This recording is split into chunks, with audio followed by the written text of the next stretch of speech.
Increasing your weapon's damage output can seem complicated between 3 levels of Pack-a-Punch and 4 rarity levels. So which is better, Pack-a-Punching your weapon or increasing its rarity level? Today, I have the answer. Upon some quick Googling of this topic, I found this chart on a website that I will link in the description. This chart seemingly answers all of our questions. The numbers indicate the multiplier that is applied to your base damage when you upgrade your weapon. For example, you can see that applying a green Aether tool to your weapon will multiply your damage by 1.5. Then a blue Aether tool will double your base damage, Epic will triple your damage, and Legendary will quadruple your damage. We can also see that the clear winner in terms of strength goes to the Pack-a-Punch machine. Pack-a-Punching your weapon to level 1 will double your damage, Pack 2 will quadruple your damage, and Pack 3 will multiply your damage by 8. From there, you can see how powerful each unique combination of Pack-a-Punch and Rarity truly is. For example, a double Pack-a-Punched common weapon deals the same damage as a blue rare weapon that is Pack 1, which is also the same as an unpack-a-punched legendary weapon. Here's where I got a little crazy with it though. After having a few in-game days under my belt, I have my own idea of what combination of Rarity and Pack-a-Punch I feel comfortable using in each threat level, but now I can put actual numbers to it. So I made this heat map to showcase what combination I would recommend for each threat level. Personally, I feel like going into tier 3 with a blue Pack 2 weapon is the bare minimum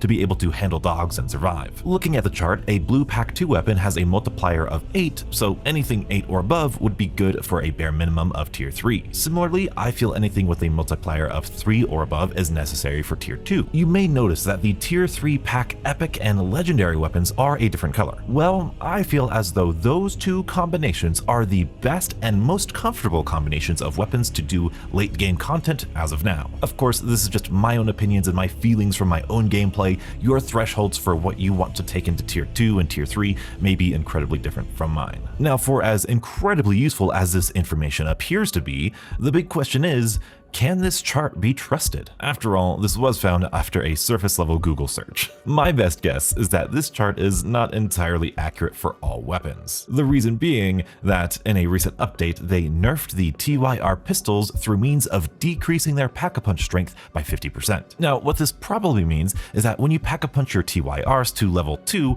instead of doing 4 times the damage, it'll do 3.5 times the damage. And instead of 8 times for Pack-a-Punch 3, it's just 7.5 times for Pack-a-Punch tier 3. So it seems as though we aren't going to get an easy cheat sheet for damage multipliers between all weapons. That being said, I do believe the philosophy behind this chart is accurate. From my experience, Pack-a-Punching your weapon does matter way more than upgrading its rarity. So even though these numbers might not be accurate for each weapon, the philosophy behind them seems to be accurate enough for any in-game decisions you need to make on the fly. Now that you know what to prioritize, did you know that there is a nearly guaranteed way of getting Aether tools for free in Modern Warfare Zombies? Well, be sure to check out this video and find out how.